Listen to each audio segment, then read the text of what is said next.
Good morning dear student, welcome your study channel GBS inter college Jashalpur Amethi. आज का हमारा जो टॉपिक है एक्टिव एंड पैसिव वॉइस है। तो हमें पहले एक चीज़ ये कह रहे हैं कि ग्रामर जो है, ग्रामर में रटना नहीं, ग्रामर में क्या है, सीखना है। तो हम आपको रटने का नहीं, एक ऐसा तरीका बताएंगे जिससे कि आपको ग्रामर सारा का सारा तैयार हो जाएगा। और आज हम पढ़ेंगे active and passive voice. Active and passive voice की ऐसी ट्रिक आज हम बताएंगे कि आप लोगों को खेल खेल में एक्टिव और पैसिव वॉइस पता चल जाएगा। कैसे, एक एग्जाम्पल के तौर पर हम देखते हैं। जैसे कि हमने एक सेंटेंस ले लिया, गोपाल टीचेस मोहन। गोपाल टीचेस मोहन। ठीक, हमने एक सेंटेंस ले लिया, गोपाल टीचेस मोहन। अब इसमें हमें कुछ नहीं करना, इसमें हम क्या करेंगे, सिर्फ तीर लगाएंगे और तीर लगाने के बाद हम क्या करेंगे, उत्तर लेके आएंगे। कैसे, कॉन्सेप्ट हमारा यही है, तीर लगाओ उत्तर लाओ। कैसे देखते हैं, हमने यहाँ गोपाल से एक तीर लगा दी ऐसे करके उठा के मोहन के पास। ठीक, हमने एक तीर यहाँ से यहाँ ऐसे लगा दी और एक तीर हमने यहाँ से यहाँ पे लाके ऐसे लगा दी। ठीक, बस यही करना है आपको, आपका उत्तर आ गया। कैसे, यहाँ से ये उठ के जाएगा और ये यहाँ से उठ के क्या होगा, यहाँ पे आ जाएगा। तो ये यहाँ से आने के बाद क्या होगा, इसके पीछे क्या लग जाएगा, इज लग जाएगा। और ये यहाँ से जाएगा तो इसमें क्या होगा, ये जो वर्ब है, ये जो टीच है, ये आप क्या हो जाएगा, इसके थर्ड फॉर्म लग जाएगा। बस देखते हैं कैसे। तो इसका होगा क्या, मोहन इज। ठीक, फिर और यहाँ पे ये जब जाएगा तो क्या हो जाएगा, बाई लग जाएगा। Mohan is start by Gopal. ठीक, मोहन स्टार्ट बाई गोपाल। अब ये देखें, सीधा क्या हुआ, हमने क्या किया, एक तीर इधर लगा दिया और एक तीर हमने इधर ला दी। जब ये हम इसको उठा के इधर ले आएंगे तो सेंटेंस के हिसाब से देखो, ये प्रेजेंट इंडिफिनिट है तो इसमें is am are helping verb होगी, तो इसलिए हमने यहाँ पे इज एम आर लगा दिया। और उसके बाद इसको हम यहाँ पे ले गए तो इसको ले जाएंगे, कोई चीज़ जाता है, जैसे हमें यहाँ से वहाँ की दूरी तय करना है। मान लीजिए हम अपने स्कूल से घर जाना है, तो घर हम साइकिल से ही जाते हैं, किसी के द्वारा जाते हैं, तो इसलिए यहाँ पे हम किसका यूज़ करते हैं, बाई का। और ये जो है, इसकी क्या हम लगा देते हैं, हमेशा याद रखना है, चाहे जिसका भी एक्टिव वॉइस दिया हो, उसका पैसिव वॉइस बनाने हो तो हमेशा उसकी क्या, थर्ड फॉर्म का यूज़ किया जाता है। ठीक है, आई होप आप लोगों को समझ में आया होगा। अब हम पढ़ते हैं पहले, उसके बाद हम बताएंगे आपको। हम समझते हैं एक्टिव वॉइस होता क्या है। ये तो हमने आपको सिर्फ इतना बता दिया कि आप ऐसे तीर से कर सकते हो। अब हम एक्टिव और पैसिव वॉइस की स्टार्ट करते हैं। जो है, आप लोग वीडियो पूरा अंत तक देखें, बहुत मज़ा आएगा पढ़ने में। जो है, हम लोग जो है खेल खेल में आज एक्टिव एंड पैसिव वॉइस पूरा खत्म करेंगे। इसको आप कभी भी नहीं भूलोगे, ये आप नोट करके लिख लो, कॉपी और पेन रख लो अपने हाथ में और आ जाओ हमारे साथ। सबसे पहले हम बात करते हैं वॉइस। वॉइस जिसको हम आवाज़ कहते हैं। ठीक, वॉइस मतलब आवाज़ ही होती है। तो वॉइस निम्नलिखित दो प्रकार की होती है। ठीक, वॉइस दो प्रकार की होती है। पहली कौन सी, पहली हमारी होती है एक्टिव वॉइस और दूसरी हमारी कौन सी होती है, दूसरी हमारी होती है पैसिव वॉइस। ठीक, वॉइस हमारी दो प्रकार की होती है, पहली एक्टिव वॉइस और दूसरी पैसिव वॉइस। अब इसका एग्जांपल देख लेते हैं, एक्टिव वॉइस कौन सी है और पैसिव वॉइस कौन सी है। जैसे हमने एक सेंटेंस ले लिया, आई राइट अ लेटर। हमने ले लिया आई राइट अ लेटर। ठीक, ये हमारी कौन सी वॉइस हुई, ये हमारी एक्टिव वॉइस हुई। ठीक, अब हम इसका पैसिव वॉइस क्या बनाएंगे, अगर उसी कॉन्सेप्ट पे ध्यान दें तो हम क्या करेंगे, तीर लगाओ उत्तर लाओ। ठीक, ये हमने कर दिया वही। तो उसके अकॉर्डिंग क्या होगा, ये यहाँ से लिया जाएगा तो ये होगा क्या, आ लेटर इज, ठीक, रिटन बाई मी। ये हमारा क्या हुआ, ये हमारा पैसिव वॉइस हुआ। ठीक, active voice I write a letter और passive voice a letter is written by me. ऐसे ही करना है। अब इसके हम रूल पढ़ेंगे, रूल पढ़ने के बाद वन बाय वन हम करते चलेंगे। कॉन्सेप्ट हमारा सिर्फ इतना रहेगा, तीर लगाओ उत्तर लाओ। आप लोग वीडियो पूरा देखें, आई बहुत मजा आएगा आप लोगों को। एक्टिव पैसिव आप कभी भी नहीं भूलोगे इस तरीके से। चलिए आगे हम देखते हैं। हमारा पहला रूल समझ में आ गया होगा, वॉइस दो प्रकार की होती हैं, आपको पहले यही लिखना है कि वॉइस दो प्रकार की होती हैं, पहली एक्टिव वॉइस और दूसरी पैसिव वॉइस। उसके बाद जो हमने एग्जाम्पल बताया वो एग्जाम्पल लिखिएगा। अब हम पहला रूल इसका पढ़ते हैं। पहला रूल क्या पढ़ते हैं? पहला रूल नहीं, हम पढ़ेंगे एक्टिव वॉइस होता क्या है, एक्टिव वॉइस में क्या होता है और पैसिव वॉइस में क्या होता है। तो एक्टिव वॉइस सबसे पहले जो है हम यहाँ पे लिख ले रहे हैं, पहली हेडिंग हम डालते हैं एक्टिव वॉइस। ठीक, हम बोल रहे हैं, आप लोग लिखते जाइए और समझते भी जाइए। एक्टिव वॉइस देखो, जो उपयुक्त वाक्य हमने लिखे थे दो, उपयुक्त वाक्यों से ये ज्ञात होता है कि एक्टिव वॉइस में किसकी प्रधानता होती है, सब्जेक्ट की प्रधानता होती है ना। उसमें सब्जेक्ट की क्या होता है, मेन होता है। तो इसकी डिफिनेशन हम लिखेंगे, एक्टिव वॉइस वह है जिसमें क्रिया द्वारा सब्जेक्ट की प्रधानता दर्शाई जाती है। एक्टिव वॉइस ऐसा वॉइस होता है जिसमें क्रिया द्वारा सब्जेक्ट की प्रधानता दर्शाई जाती है। ये हो गई इसकी डिफिनीशन। एग्जाम्पल अभी हम साथ में ही करेंगे। दूसरा हम बात करते हैं पैसिव वॉइस की। दूसरी हम बात करेंगे किसकी, पैसिव वॉइस की। तो पैसिव वॉइस वह है जिसमें किसकी प्रधानता होती है, पैसिव वॉइस वह है जिसमें जिसमें क्रिया द्वारा किसकी प्रधानता दर्शाई जाती है, जिसमें क्रिया द्वारा ऑब्जेक्ट की प्रधानता दर्शाई जाती है। दोनों में ध्यान क्या देना है, यहाँ पे हम सामने लिख दे रहे हैं, यहाँ पे किसकी, सब्जेक्ट, शॉर्टकट में हम लिख दे रहे हैं क्या, प्रधान, और यहाँ पे हम क्या लिख दे रहे हैं, ऑब्जेक्ट, चल बाद में प्रधान। ठीक, यहाँ पे क्या होगा, सब्जेक्ट की प्रधानता दी जाती है और यहाँ पे किसकी, ऑब्जेक्ट की प्रधानता दी जाती है, दोनों। ठीक, तो हम समझेंगे क्या, एक्टिव वॉइस में सब्जेक्ट की प्रधानता देते हैं और पैसिव वॉइस में किसकी, ऑब्जेक्ट की प्रधानता देते हैं। अब हम इसके रूल पढ़ेंगे, रूल होता क्या है, रूल इसमें बनाते कैसे हैं। उसके पहले हम समझेंगे क्या, उसमें हम ये समझेंगे कि हमारे टेंस होते हैं कितने, 12। एक्टिव वॉइस में तो हमारे कितने टेंसेज होते हैं, एक्टिव वॉइस में हम 12 टेंसों का क्या करते हैं, अध्ययन करते हैं। जबकि पैसिव वॉइस में हम कितने, पैसिव वॉइस में सिर्फ हम कितने की 8 टेंस का अध्ययन करते हैं। ठीक, एक्टिव वॉइस में हम जो है 11 टेंस का अध्ययन करते हैं, जबकि पैसिव वॉइस में हम कितने, पैसिव वॉइस में हम सिर्फ और सिर्फ 8 टेंस का अध्ययन करते हैं। अब आप लोगों के दिमाग में ये आना चाहिए कि वो 4 कौन से टेंस हैं जिनका हम अध्ययन पैसिव वॉइस में नहीं करते, क्योंकि टोटल टेंसों की संख्या हमारी कितनी होती है, 12 होती है, और पढ़ कितने रहे हम, पढ़ने को तो हम 8 ही पढ़ रहे हैं। तो आपके दिमाग में ये आना चाहिए कि वो 4 टेंस कौन से हैं जो हम अध्ययन नहीं कर रहे हैं। तो वो चारों टेंस निम्न है। ठीक, कौन सा, पहला आपका प्रेजेंट कॉन्टिन्यूअस टेंस, पहला प्रेजेंट परफेक्ट,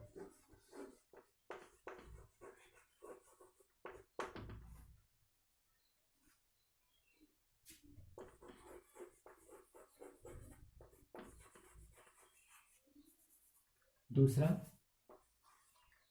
आपका हो जाएगा कौन सा, पास्ट परफेक्ट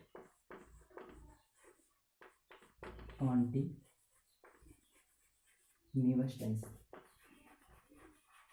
तीसरा कौन सा होगा, तीसरा आपका होगा कौन सा, future continuous tense.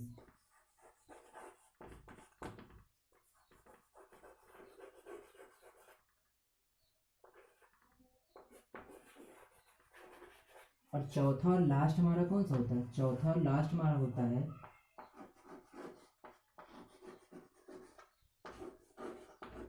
Future perfect continuous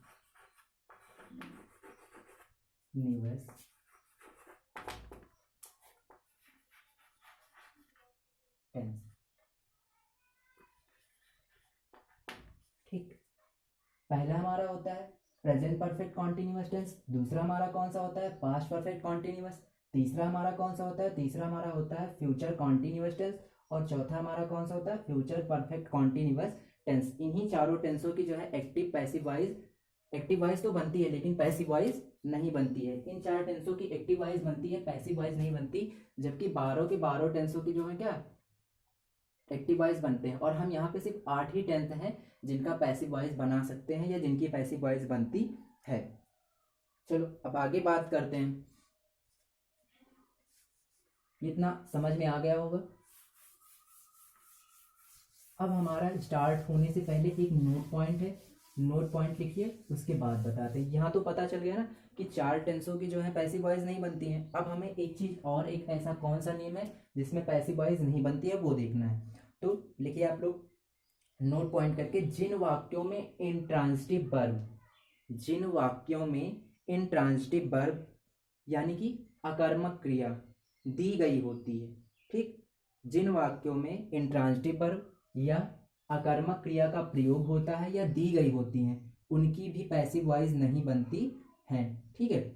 जिन वाक्यों में इंट्रांसिटिव वर्ब ब्रैकेट में क्या अकर्मक क्रिया दी गई होती है, उनकी भी पैसिव वॉइस नहीं दी गई होती। अब इंट्रांसिटिव वर्ब क्या होता है, ट्रांसिटिव इंट्रांसिटिव, ये दोनों वर्ब आप लोग पढ़ चुके होंगे। तो एक बार हम बता देते हैं, ट्रांसिटिव वर्ब वो होती है जिसमें हमें कर्म यानी कि ऑब्जेक्ट दिया होता है, जो भी होता है वो कर्म के अनुसार ही करना होता है, और जो होता है उसको हम सकर्मक बोलते हैं। और इंट्रांसिटिव का मतलब होता है अकर्मक। इसमें क्या होता है, इसमें हमें कर्म यानी कि ऑब्जेक्ट नहीं दिया गया होता, ठीक है। और अगला पॉइंट हमारा होगा सब्जेक्ट, ठीक है। सब्जेक्ट कर्ता यानी कि अब हम लिखेंगे जो है हमारा ये नोट पॉइंट अगला होगा। नोट पॉइंट क्या है, पहला नियम होगा सब्जेक्ट यदि कर्ता में प्रोनाउन दिया गया हो, ठीक। देखिए आप लोग, सब्जेक्ट कर्ता यदि प्रोनाउन ब्रैकेट में सर्वनाम है तो वह निम्न प्रकार से पैसिव वॉइस में बदलेगा, ठीक है। जब हमारा एक्टिव वॉइस में प्रोनाउन दिया गया हो तो वो पैसिव वॉइस में कैसे बदलेगा, हम आप लोगों को बता रहे हैं। यहाँ पे हम लिख रहे हैं एक्टिव वॉइस में,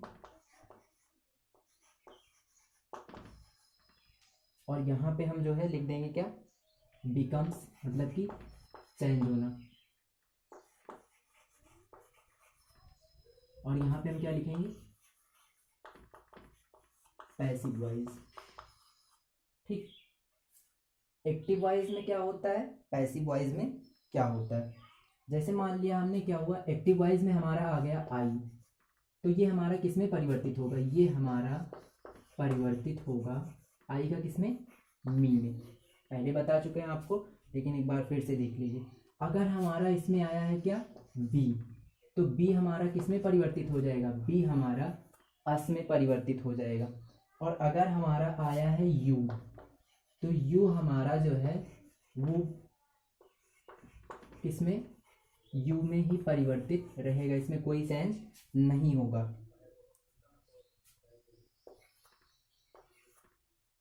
ठीक। अगला हम देखते हैं, अगला अगर हमारा मान लीजिए यहाँ पे दे आ गया, तो दे को हम किस में परिवर्तित करते हैं, दे हम किस में परिवर्तित कर देंगे, देम में। मान लेते हैं अगला हमारा आ गया ही, तो ही को हम किस में परिवर्तित करेंगे, ही को हम परिवर्तित कर देंगे हिम में। सी आ गया, तो सी को क्या करेंगे, परिवर्तित कर देंगे हर में। और अगर हमारा इट आ गया, तो इट को हम क्या करेंगे, इट में ही रहने देंगे। और लास्ट हमारा जो बच रहा है, लास्ट हमारा हु, तो हु अगर आता है तो इसको हम जो है होम में परिवर्तित कर देते हैं, ठीक। ये हमारा जो है एक्टिव वॉइस जो है, इसको हम ब्रैकेट में एस लिख ले रहे हैं, यानी कि ये सब्जेक्ट है। पैसिव वॉइस यानी कि ये हमारा क्या है, ऑब्जेक्ट है, तो इसको हम ओ भी लिख दे रहे हैं, ठीक। अब फिर से समझते हैं, एक्टिव वॉइस में जो सब्जेक्ट आया है अगर वो प्रोनाउन है तो उसको हम पैसिव वॉइस में ऑब्जेक्टिव जो कि है कैसे परिवर्तित करेंगे, मी, यानी कि हम क्या करते हैं, सब्जेक्ट को ऑब्जेक्ट, ऑब्जेक्ट को सब्जेक्ट, यही तो बनाते हैं ना। एक्टिव एंड पैसिव वॉइस में होता क्या है, ऑब्जेक्ट को सब्जेक्ट और सब्जेक्ट को क्या करते हैं, ऑब्जेक्ट बनाते हैं। तो अगर आई आया है तो यह सब्जेक्टिव है, ऑब्जेक्टिव केस इसका क्या होगा, मी होगा। अगर बी आया है तो इसका ऑब्जेक्टिव अस होगा। अगर यू आया है तो इसका ऑब्जेक्टिव यू ही रहेगा। अगर दे आया है तो इसका ऑब्जेक्टिव केस देम होगा। ही आया है तो इसका ऑब्जेक्टिव हिम होगा। सी आया है तो इसका हर होगा। इट आया है तो इट ही रहेगा। और हु आया है तो इसका क्या होगा, हुम होगा। आई होप कि आप लोगों को समझ में आ गया होगा, ठीक है। अब हम पढ़ते हैं जो है, बढ़ते हैं आगे, एक्टिव वॉइस के वाक्यों को बनाने के नियम, रूल क्या होते हैं। तो रूल उसका देखते हैं हम।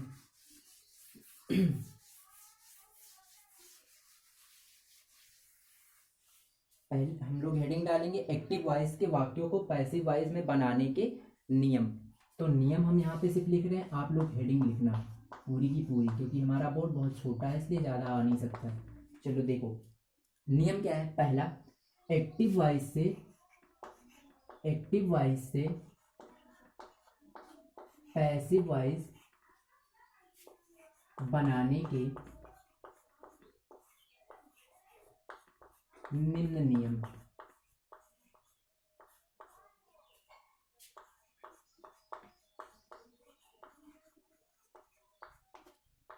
एक्टिव वॉइस से पैसिव वॉइस बनाने के निम्न नियम हैं। पहला कौन सा है? पहला हमारा है सब्जेक्ट को ऑब्जेक्ट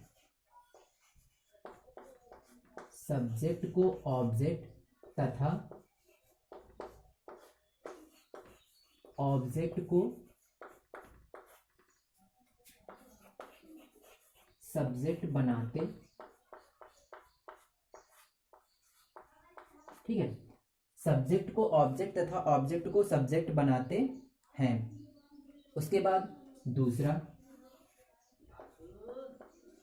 नए ऑब्जेक्ट से पहले किसका यूज? बाई का प्रयोग करते हैं। नए ऑब्जेक्ट से पहले बाई का प्रयोग करते हैं। नए ऑब्जेक्ट से पहले बाई का प्रयोग करते हैं। और तीसरा, टेंस के अनुसार हेल्पिंग वर्ब यानी कि सहायक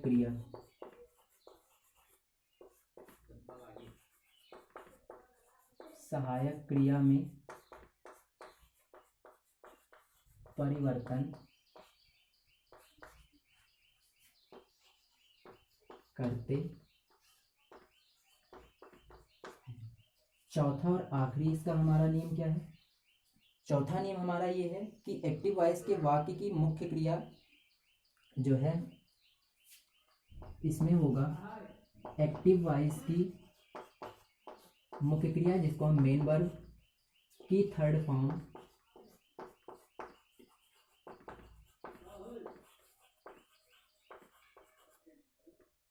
पैसिव वॉइस में लिखते हैं।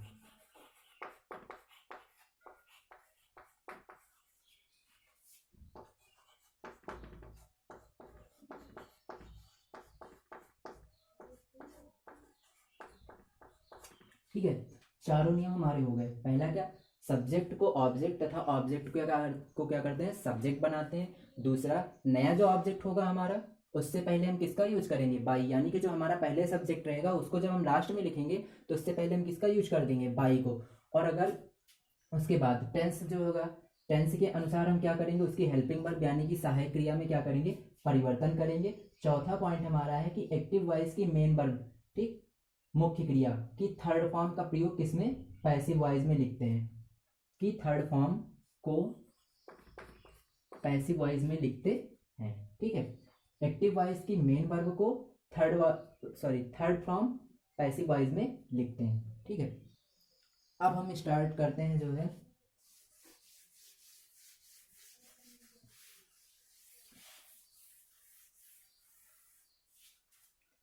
एक्टिव वॉइस से पैसिव वॉइस बनाने की विधि। ठीक है, अब यहां पे हम लिखेंगे एक्टिव वॉइस से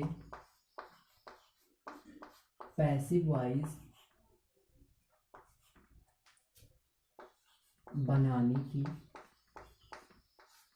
विधि, जिसको आप लोग बोलते हो change active voice into passive voice.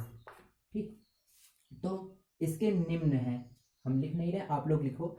Active voice से पैसिव वॉइस के बनाने के नियम निम्नलिखित हैं। पहला क्या?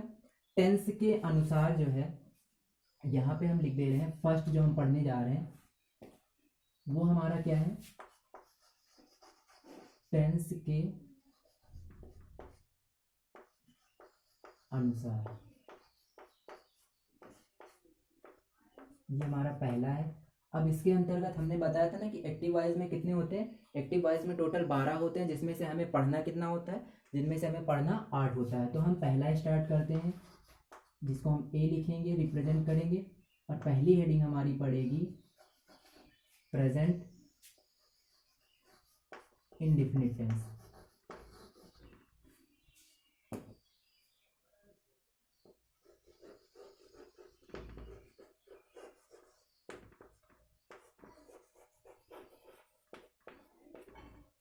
ठीक, अब हम लिखेंगे प्रेजेंट इंडेफिनिट टेंस, हमारी हेडिंग पड़ गई। अब इसमें लिखेंगे क्या, इस टेंस में सब्जेक्ट के अनुसार, आप लोग लिखिए, इस सेंटेंस में सब्जेक्ट के अनुसार, इस सब्जेक्ट के अनुसार इज एम आर सहायक क्रियाओं के साथ, इसमें क्या करते हैं, सब्जेक्ट के साथ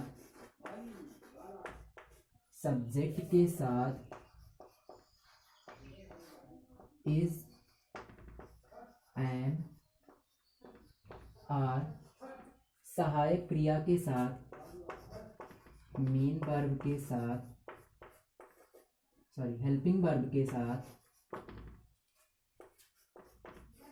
मेन वर्ब की कौन सी फॉर्म, मेन वर्ब की थर्ड फॉर्म लिखते हैं।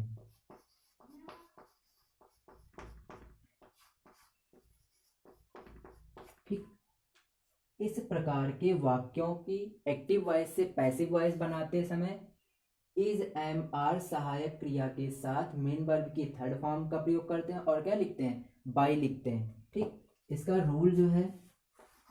रूल जो होता है वो हम लिख रहे हैं क्या, सब्जेक्ट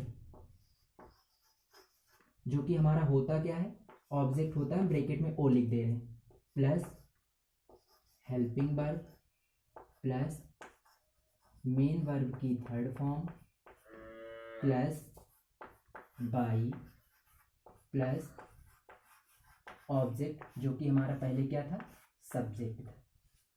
ठीक है, यही लिखना है, सब्जेक्ट ब्रैकेट में, ऑब्जेक्ट जो हमारा पहले था, हेल्पिंग वर्ब में हमारी कौन सी, इज एम आर, फिर मेन वर्ब की थर्ड फॉर्म, उसके बाद बाई, और बाई के बाद किसका, ऑब्जेक्ट का। अब इसको हम समझेंगे कैसे, इसके लिए हम एक एग्जांपल लेते हैं। तो रूल हम नीचे लिखा रहने दे रहे हैं ताकि आप लोगों को समझा सकें।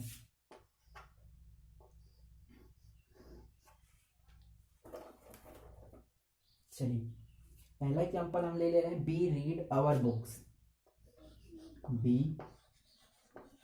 Read our books. अब यहाँ से हम सीखेंगे वही तीर लगाना उत्तर लाना, तीर लगाना उत्तर लाना, तीर लगाओ और उत्तर लाओ, वही कॉन्सेप्ट का फॉलो करेंगे। और अगर वो समझ में नहीं आता है तो हम ये रूल जो है क्या करेंगे, यही रूल से हम अपना एक्टिव एंड पैसिव वॉइस क्या करेंगे, सॉल्व करेंगे। ये हमारी एक्टिव वॉइस दी गई है, बी रीड आवर बुक्स। अब पहले हम उसके हिसाब से देख लेते हैं, उसके बाद हम इस रूल के हिसाब से देखते हैं। तो उसके हिसाब से क्या होगा, ये यहाँ पे चला आएगा, ठीक, और ये क्या होगा, यहाँ पे आ जाएगा। अब देखो यहाँ पे बुक्स है तो ये क्या है, प्लूरल है, प्लूरल ही तो है। तो यहाँ पे क्या हो जाएगा, ये जब आएगा तो इसके बाद क्या लग जाएगा, आर, ठीक। और ये जब जो है इधर जाएगा तो इसके साथ क्या लगता है, बाई। और हमने बताया था अगर प्रोनाउन आया है तो बाई के साथ क्या होगा, ये प्रोनाउन बी चेंज होकर किसमें, अस में कन्वर्ट हो जाएगा। और हमेशा इसकी हम कौन सी फॉर्म लिखते हैं, इसकी हम थर्ड फॉर्म। तो देखते हैं हमारा बन गया क्या, our books are read by us, ठीक।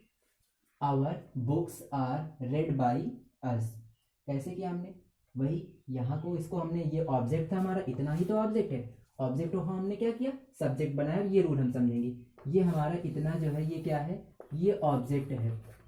इसको हमने क्या किया, जब इस तरफ ले आए तो हम इसे सब्जेक्ट बनाए। और ये जो हमारा बी है, ये बी क्या है, ये हमारा सब्जेक्ट है। इसको जब हम इस तरफ ले आएंगे तो क्या बनाएंगे, ऑब्जेक्ट बनाएंगे। और हमारी जो मेन वर्ब है, मेन वर्ब की कौन सी फॉर्म है, रीड, फर्स्ट फॉर्म है ना। तो इसी को जो है हम क्या करेंगे, इसी की हम थर्ड फॉर्म बनाएंगे। तो थर्ड फॉर्म क्या होती है, रीड की फर्स्ट सेकंड थर्ड, दो तीनों फॉर्म जो है एक ही होती है। तो वही लिख दिया हमने, ठीक है। एक और एग्जांपल लेते हैं,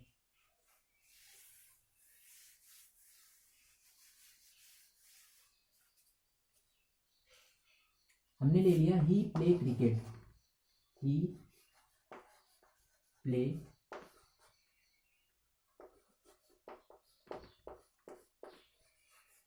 क्रिकेट। तो क्रिकेट को क्या करेंगे, हम सब्जेक्ट बनाएंगे। तो ये हो जाएगा सी क्रिकेट, ठीक, क्रिकेट। अब यहाँ पे देखो क्रिकेट एक ही होता है ना, दो तो होते नहीं, क्रिकेट मैच एक ही तो होता है। तो ये क्या करेंगे, क्रिकेट इज, ठीक। अब हमने क्या कहा, इसकी कौन सी फॉर्म, थर्ड फॉर्म। तो प्ले की थर्ड फॉर्म कौन सी होती है, प्लेड बाई, ही का ऑब्जेक्टिव क्या होता है, हिम। यही चीज हम तीर लगाकर भी कर सकते हैं। तो आप लोग जैसा आपको आसान पड़े, अगर वो कॉन्सेप्ट आपको समझ में आ रहा है तो आप तीर लगाकर लिख सकते हो, नहीं तो आप ये रूल का फॉलो करोगे। अब इसमें कुछ पॉइंट्स और हैं जो हमें समझना है। क्या हम बता रहे हैं, आप लोग लिखते जाइए। पहला पॉइंट, किसके साथ हमें जो है इज का प्रयोग करना है, किसके साथ, आर का, और किसके साथ, एम का। तो फर्स्ट पॉइंट, यदि ही सी इट, ठीक, ही सी इट और सिंगुलर नाउन यानी कि सिंगुलर यानी कि एक वचन के साथ हम किसका, इज का प्रयोग करेंगे। ही सी इट और एक वचन की क्रियाओं के साथ हम किसका, इज का प्रयोग करेंगे। और दूसरा, हमेशा एम का यूज हम किसके साथ करेंगे, आई के साथ। आई के साथ हमेशा किसका यूज, एम का। तीसरा पॉइंट हमारा, वी यू दे तथा प्लूरल यानी कि बहुवचन, बहुवचन के साथ हम किसका, आर का प्रयोग करेंगे। इज का प्रयोग सिंगुलर यानी कि एक वचन के साथ, you be they, sorry, are का प्रयोग जो है प्लूरल यानी कि बहुवचन में करेंगे। इज का प्रयोग ही सी इट में, यू वी दे के साथ आर का, और हमेशा आई के साथ किसका, एम का यूज होगा। ये हमारा पहला जो था प्रेजेंट इंडेफिनिट, ये खत्म हुआ। अब हम सेकेंड पढ़ेंगे, कौन सा, सेकेंड हमारा जो होगा, सेकेंड हमारा होगा प्रेजेंट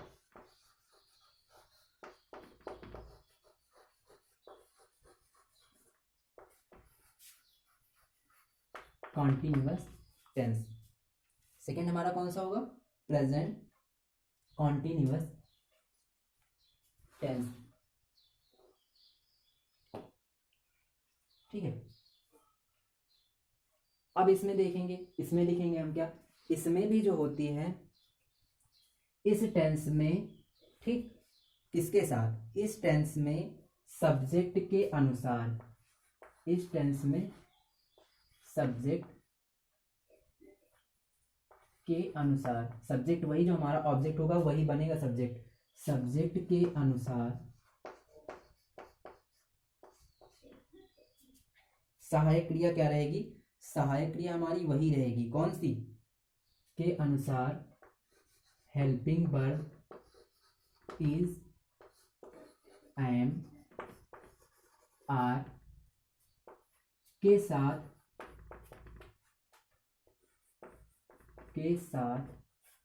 बीइंग लगाकर, के साथ बीइंग लगाकर कौन सी वर्ब, मेन वर्ब की कौन सी फॉर्म, थर्ड फॉर्म का प्रयोग करते,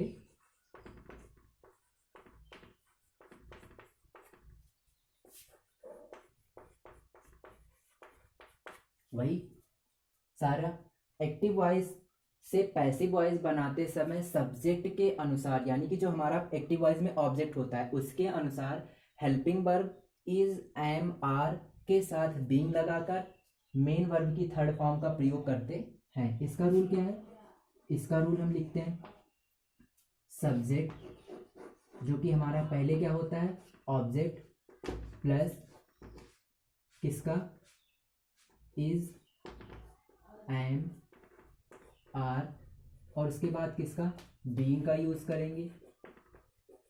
फिर कौन सी,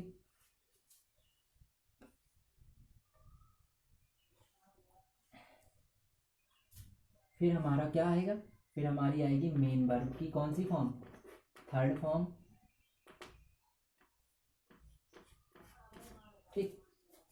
मेन वर्ब की थर्ड फॉर्म के बाद हम क्या करेंगे, जो हमारा सब्जेक्ट होगा यानी कि ऑब्जेक्ट जो कि हमारा पहले क्या था, सब्जेक्ट था। फिर से हम समझेंगे, सब्जेक्ट जो कि हमारा एक्टिव वॉइस में ऑब्जेक्ट है उसके अनुसार इज, एम, आर, फिर बीइंग लगाएंगे, उसके बाद मेन वर्ब की थर्ड फॉर्म का यूज करेंगे, फिर ऑब्जेक्ट जो कि हमारा पैसिव एक्टिव वॉइस में क्या था, सब्जेक्ट था, का यूज करेंगे, ठीक है। इतना समझ में आया आप लोगों को? अब फिर से हम एग्जांपल लेते हैं।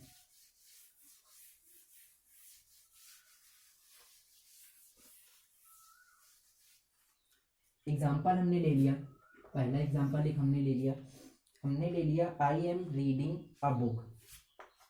I am reading a book.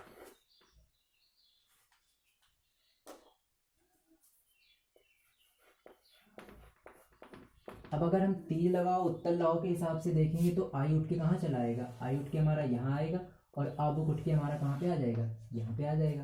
तो उसके अकॉर्डिंग देख लेंगे तो क्या होगा? आ बुक फिर इज बीइंग रेड बाई। अब आई का क्या होता है? आई का मी हो जाता है ना, तो मी हो जाएगा। A book is being read by me.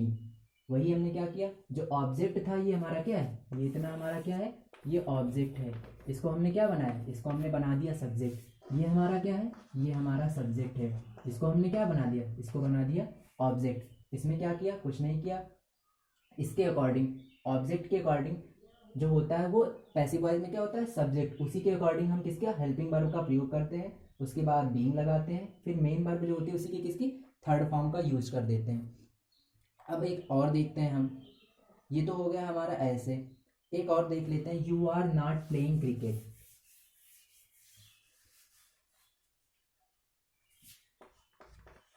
You are not playing cricket. इसका बनाएंगे तो क्या होगा? Cricket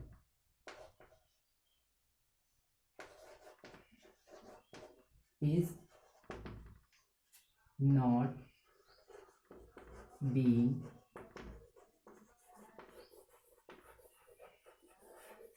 played by you। ठीक, ये हो गया cricket is not being played by you. अब हम देखते हैं एक जो है हमारा किसका, एक हम देख लेते हैं एक एस्नोटाइप, यानी कि क्वेश्चन जो इंट्रोगेटिव होते हैं, इंट्रोगेटिव के हम दो एग्जांपल देख लेते हैं, एक एस नो टाइप का और एक डब्ल्यू एस टाइप का। तो पहला हम देखते हैं is an essay, sorry an S से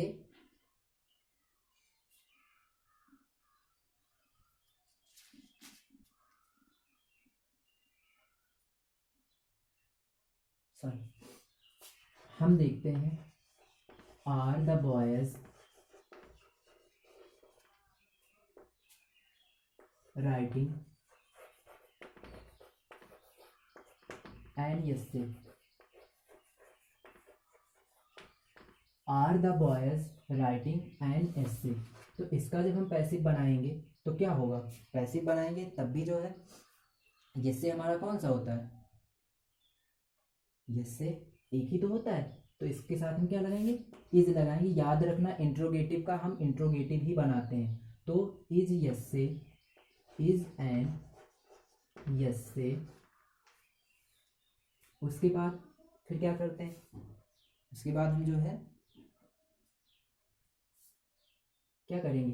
अब हमारा जो बच्चा क्या, हमने पहले लिख दिया हेल्पिंग वर्ब लिख दिया, उसके बाद हमने क्या? ऑब्जेक्ट। ऑब्जेक्ट के बाद अब हमारा बचा क्या? Main verb.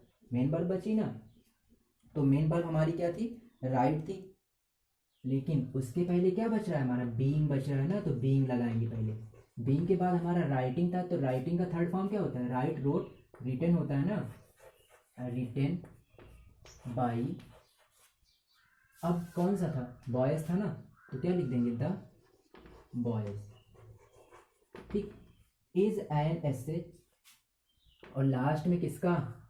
क्वेश्चन मार्क लगाना मत भूलिएगा। Is an essay being written by the boys. Is an essay being written by the boys. अब लास्ट एग्जांपल इसका देखते हैं, और ये हमारा आज का लास्ट एग्जांपल और लास्ट टॉपिक है। आगे इसके हम कल कंटिन्यू पढ़ेंगे। तो हमारा क्या है? Why is she helping you. Why is she helping you. इसका जब हम बनाएंगे तो वाई है, तो हम क्या करेंगे, क्वेश्चन वर्ड में वाई ही लिख देते हैं। ठीक, अब देखो यहाँ पे यू आया है, इसको जब हम ऑब्जेक्ट है सब्जेक्ट बनाएंगे तो क्या हो जाएगा, यू के साथ आर आता है, तो यू वाई आर।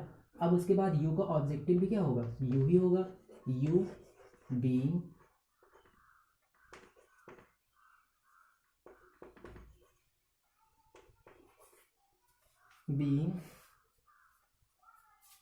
हेल्प्ड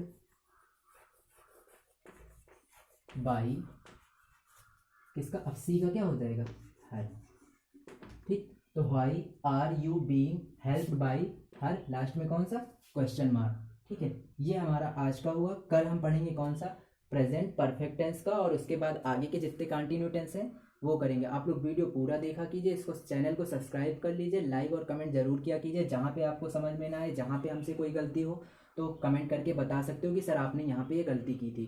तो लाइक और कमेंट करना मत भूलिए, वीडियो को ज़्यादा से ज़्यादा शेयर करिए ताकि जो बच्चे घर में बैठे हैं वो पढ़ सके। अपने दोस्तों से भी बोल दीजिए कि चैनल को सब्सक्राइब कर लें और आराम से पढ़ाई करें। ठीक है, बेस्ट ऑफ लक।